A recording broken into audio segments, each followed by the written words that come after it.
Hi, everybody. My name is Don Kelly Cordero, and this is Meditative Recovery. Once again, today, this is, I believe, my fifth video, but the fourth in the series from the SAMHSA handout. This is basically, these are the 10 principles of recovery. But today, we're going to handle something. This is literally one of my favorite topics in the process. Today we're going to be dealing with essentially what is known as non-linear, or another way to say it is there are many pathways to recovery. Okay, we have a little bit of special music today. Okay, and you may find this familiar.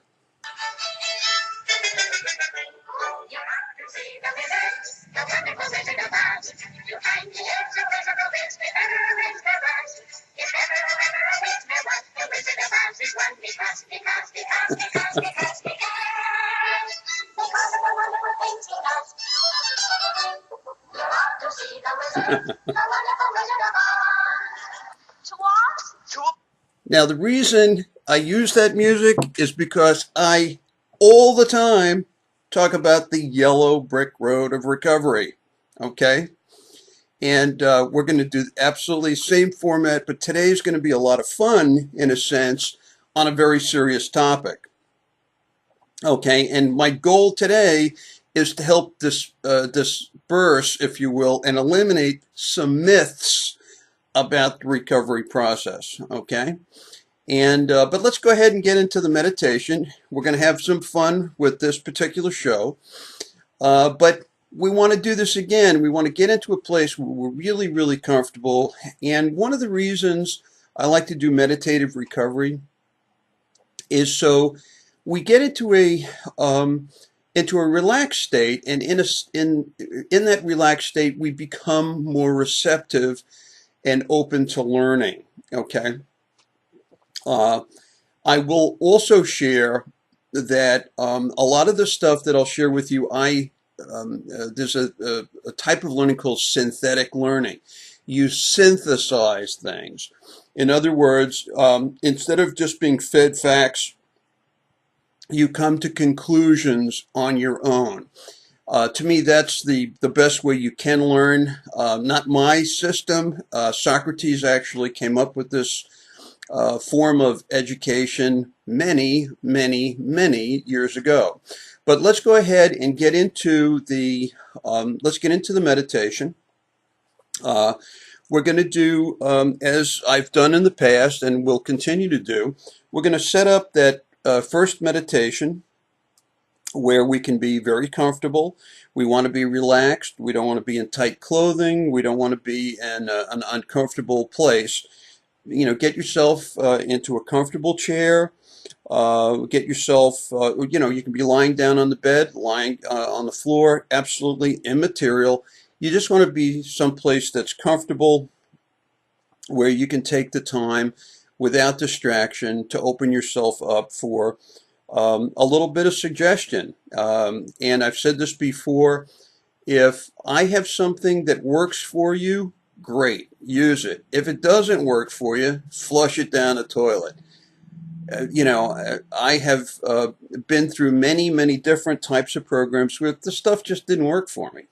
And so no harm, no foul, but we want to make sure that, if you will, we achieve something, and that is the,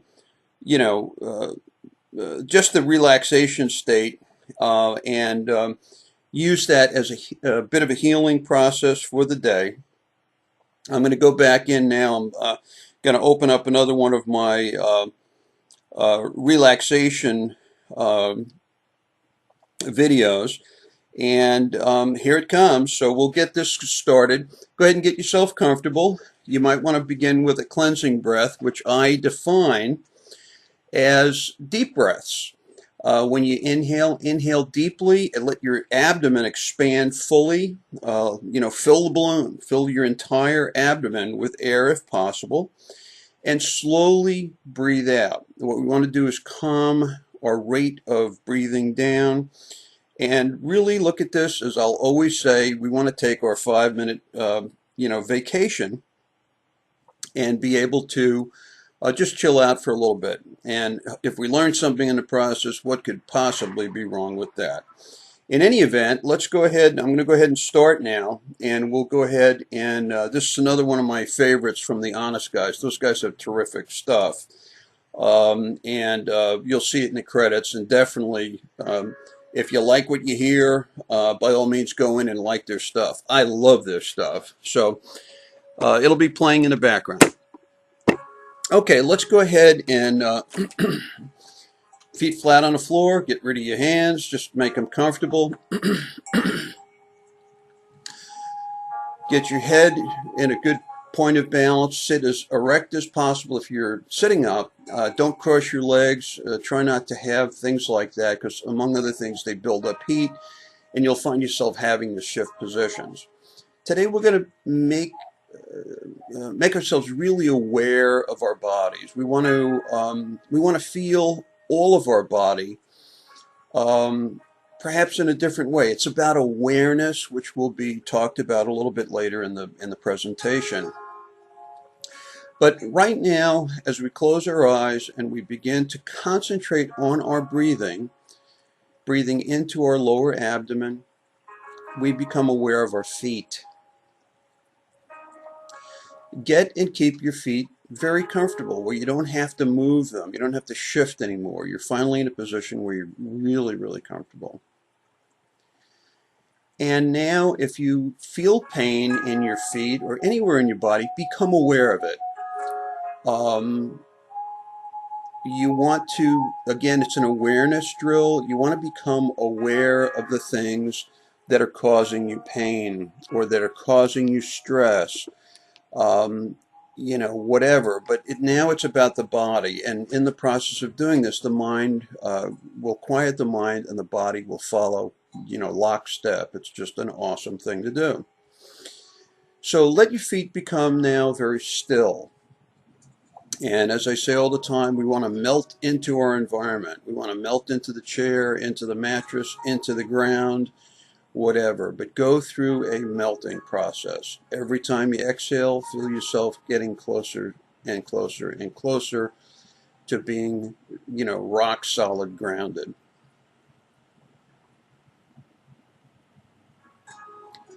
Now that your feet are quiet, quiet your legs. You feel yourself, if you feel tension or pain or whatever, be aware of it, but now just let go of any control you have over your lower, your legs from your hip bones down.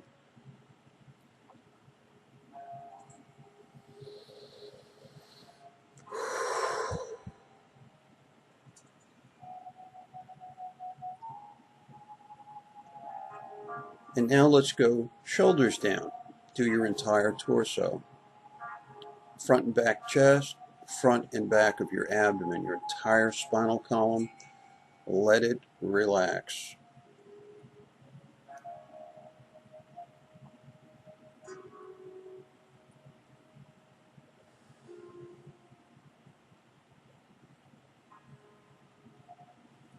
Do the same now with your arms, from the shoulders to the tips of your fingers. Give up control. Be aware of any pain now that you've had in these areas, and you'll actually be able to observe those pains beginning to go away through this deep state of relaxation.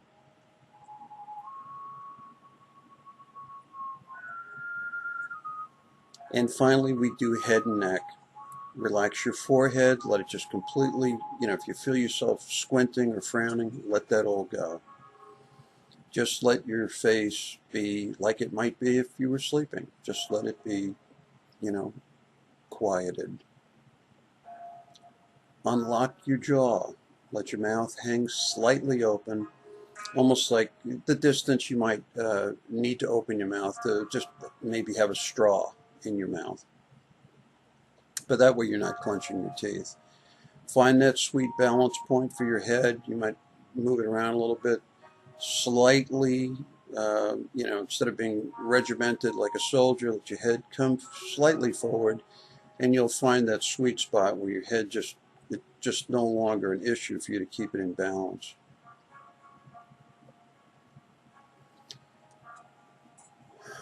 We continue to breathe,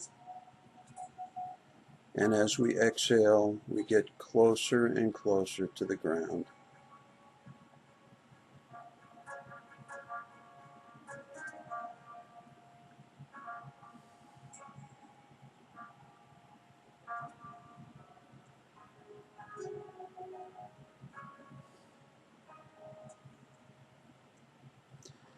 Now, I want you to continue to meditate. Stay in this relaxed state.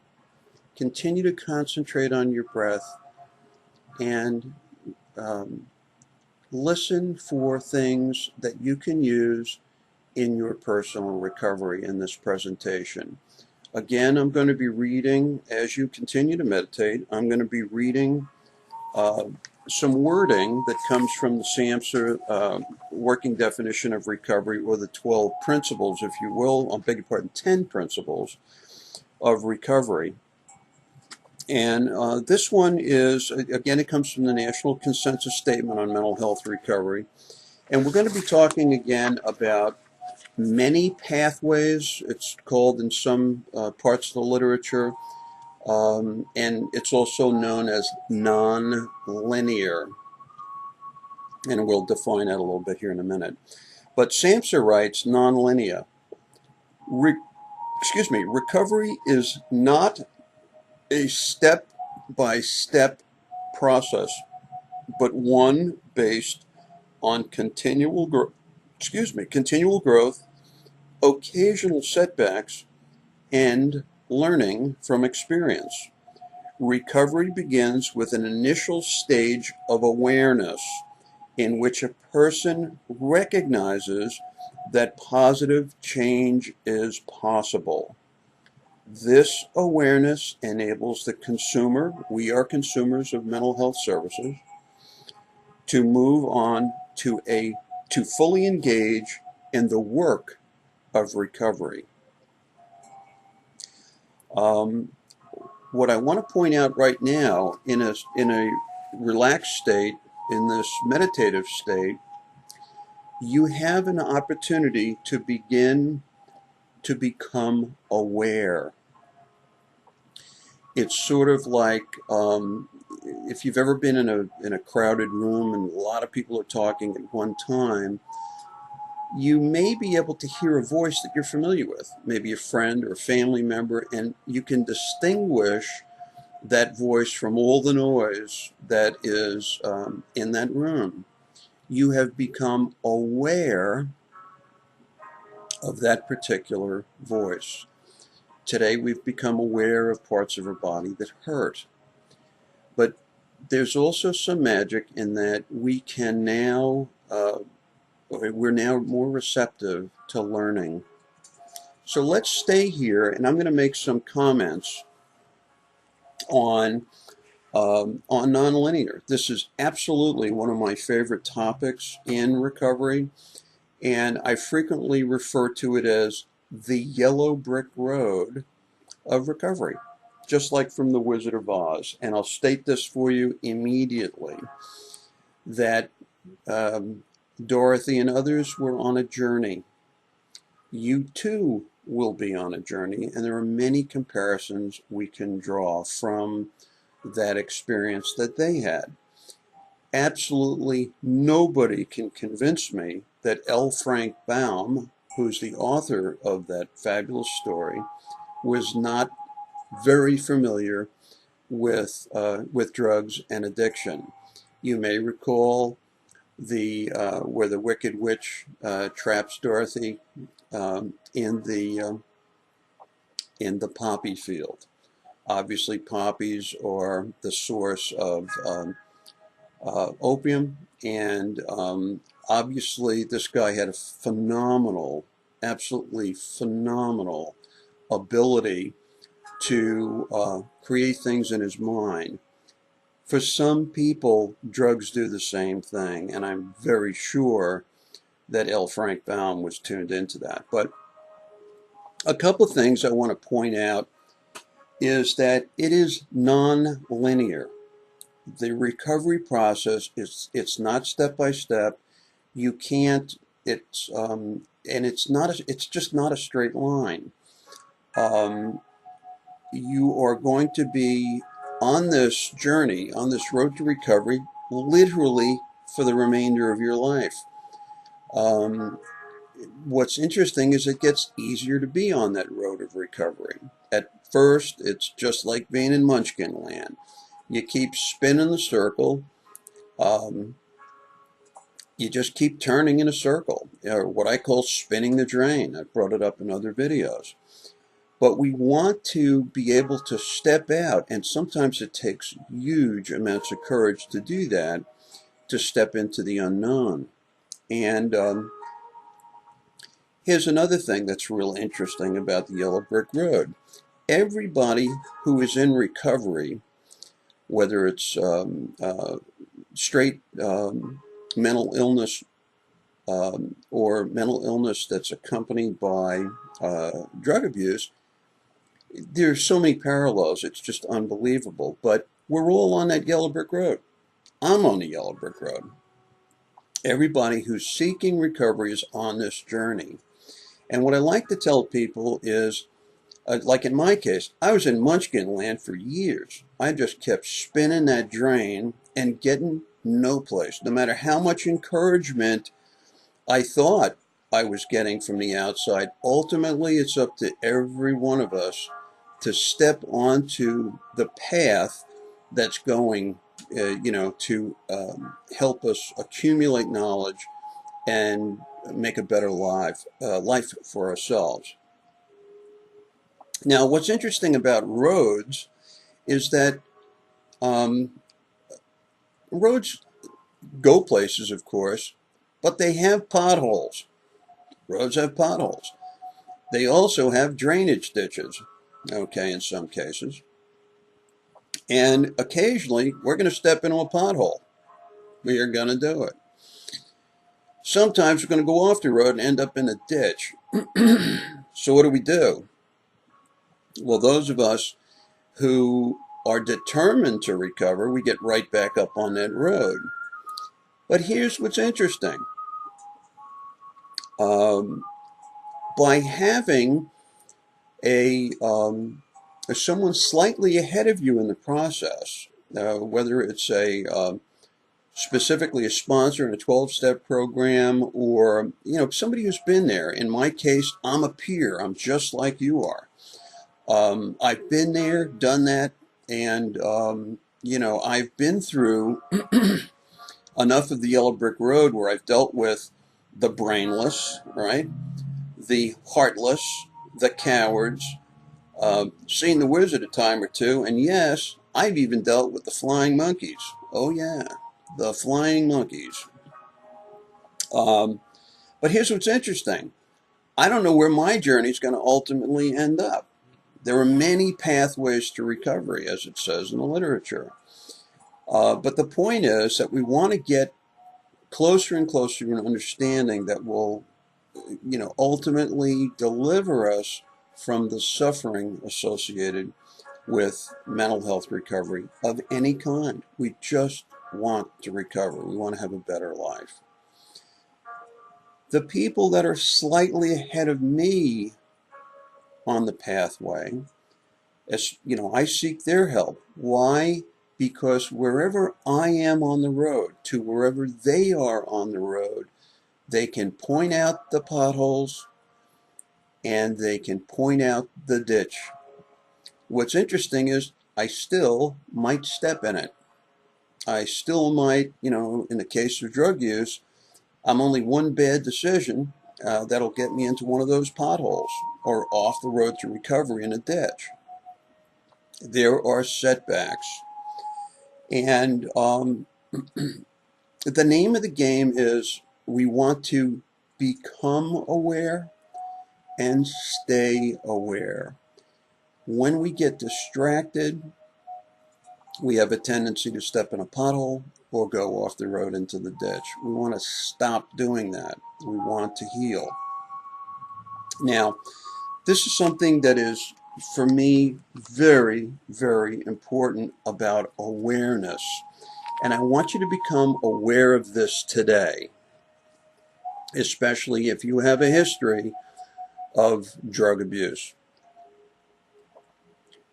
As drug users, certainly in my case as a drug user, I kept saying yes to using. Kept saying yes.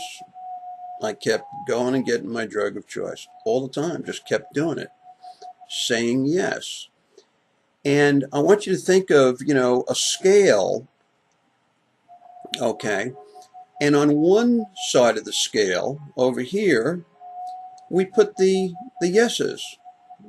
Yes, I'm going to be tempted and I'm going to use the substance. On the other side are the no's, okay? The problem is that as users, the more and more we use, the heavier becomes the yeses. We have a history of saying yes to ourselves, okay? What ends up happening is it becomes easier and easier and easier to say yes. When we get out of balance like this, we're going to stay out of balance. What we have to begin to do is to say no. We need to take some no's and put them on top of that side of the scale so that we begin to make that transformation. And at first, what we want to do is, of course, seek some sense of balance. Here's the beauty. Every time you say no to the temptation of using, and for me, it was like impossible at the beginning. The hardest no I ever told myself was the first one, where I finally said, you know what? I'm not going to use right now. I'm just not going to use right now. In 12-step programs, they say just for today. For me, personally, it was just for this second.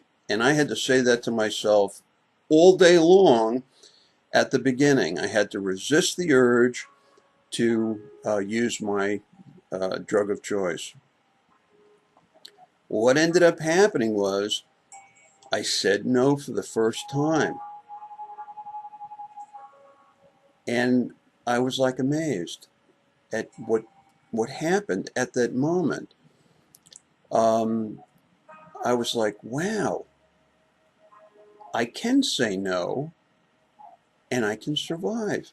I actually survived saying no to myself for the first time.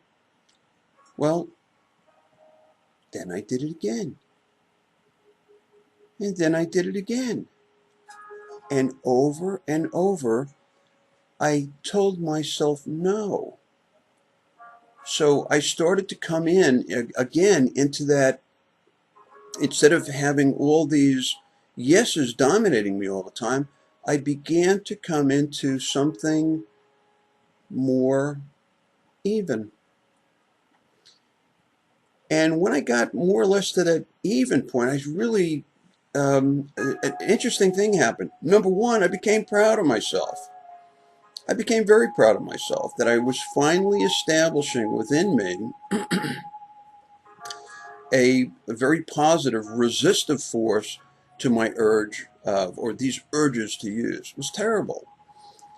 And then I just kept doing it. I kept saying no, kept saying no, kept saying no, kept saying no. Of course, I had all kinds of other supports, but ultimately it came down to me. I had to just keep saying no. And by saying no over and over and over, what ended up happening is I got more and more and more of my sobriety time. And at one point, although I believe that I will always have some level of temptation to use, I don't think it ever really goes away. But what's so interesting is now I have a history of saying no. I also have a history of being proud of myself for saying no. Let's now apply it to the yellow brick road. As we walk this journey, as we walk this path, there's going to be a ditch or there's going to be a pothole. What's so interesting about the recovery process is nobody has the power to knock us off the road or into a pothole. Nobody forces us into the ditch, and nobody forces us into a pothole. Nobody's got that kind of power. We actually have to make a decision. We have to make a conscious decision to jump into the ditch or to jump into the pothole. And there are no accidents. You can't accidentally fall in the ditch. You can't accidentally trip and fall and end up in a pothole. Doesn't happen. It's all based on, all of this is based on our personal choice to use or to not use. If we use, we hit a pothole or we hit the ditch.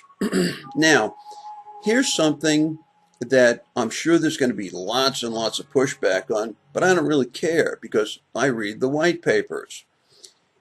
Everybody talks about a relapse,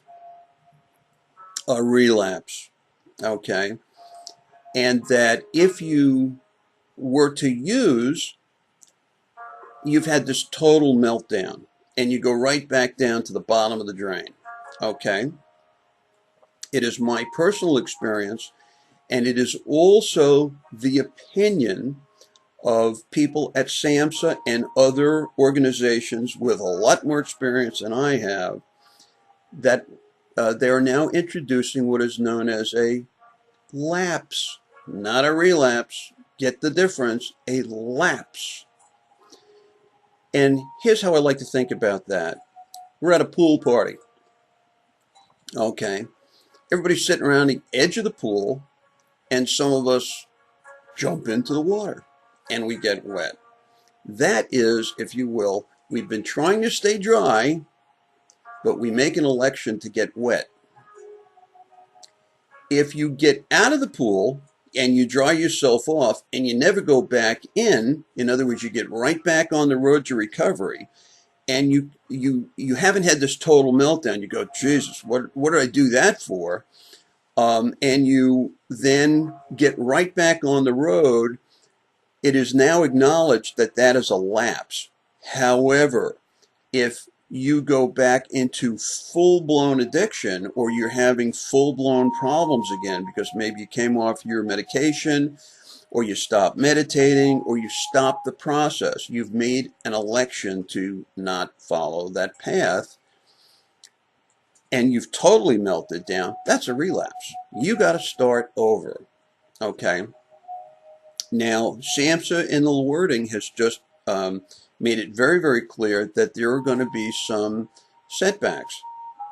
And be prepared that, people that are around you, if you're in a 12-step program as an example, there are going to be people who they use the term going out, or they use, you know what?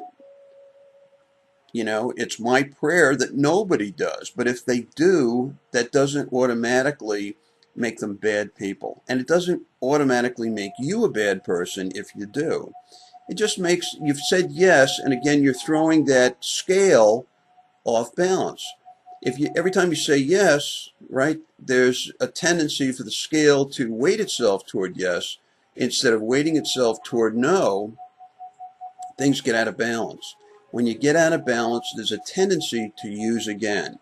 But if you're remorseful and you get right back on that road to recovery, it's been my experience that many people just do fine. So it's not the end of the world if people have, these temporary setbacks. I think there's an element of being kind to yourself, being kind to others. You absolutely have to give people room to grow. And just like on an apple tree, no two apples ripen at precisely the same time. There's a lot that can be learned from that process. But what I'm going to sort of end with is this. Just like in the story of The Wizard of Oz, we may have a tendency to believe that there's somebody out there who's got all the answers, the all empowering Oz, who can get us back to Kansas. It turns out there is no wizard, but there are lots of people walking that path. They could be peer specialists like myself. They could be social workers, psychologists, psychiatrists, other people you know in recovery, whatever. There's going to be a boatload of people on that road at any given time with differing levels of success, differing messages, etc. Again, as you're up on that road in your journey, take the things that work for you. Okay. What I was told one time in a meeting was that the earth is round. We can get there from any place. You pick a point on a round surface, you can get there from anywhere else. So you can. Your experience is going to be very personal, and it's a learning process. If you open yourself up to being taught and learning the lessons that are helpful to you, guess what? You're going to get back to Kansas. Okay. I don't know anybody who's ever clicked their heels together 3 times and poof, they were back. But I will tell you that recovery is not only possible, but it is probable. And lots of people can recover.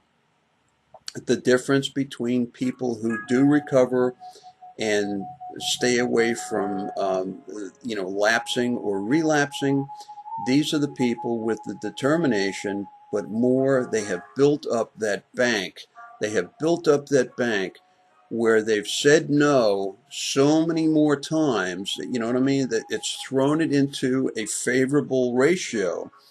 And it tends to be almost like getting an inoculation that prevents disease. It is awesome how you can actually uh, gain more and more control over yourself and your circumstances by simply saying no to yourself. Even in depression. When I had really bad bouts of depression, all I wanted to do was go hide in a closet with the lights off, pull a blanket over my head and hide. It was awful being there. I had to say no to the temptation of withdrawing. Get out in the sunlight. Go do something positive. Stay on the road. Again, it's not linear. It's not step by step, but I will tell you this. If you stay up on that road and you continue to say no to yourself, you're going to end up in a place that you didn't even think existed. And that is a land full of joy, happiness. You're more aware. You become more functional. Hey, you might even turn into a taxpayer finally, right? You can get there from here. So with that, I'll have you think about some of the things that were brought out today. Continue to meditate if you'd care to. I invite people always to leave comments, suggestions for other presentations, other shows. I'm going to, continue to work on this 10-step process through SAMHSA, and then we'll go on to other stuff. The good news is there's sort of like unlimited numbers of really, really good pieces of literature that are just awesome that can be used as guides. So I'll leave you with that today. I want to wish you a very pleasant day. Make this the best day you've ever had. In the moment, being aware, and learn to say no. It's an awesome thing. So for now, let God richly bless you, and Atma Namaste. Take very good care. Ciao.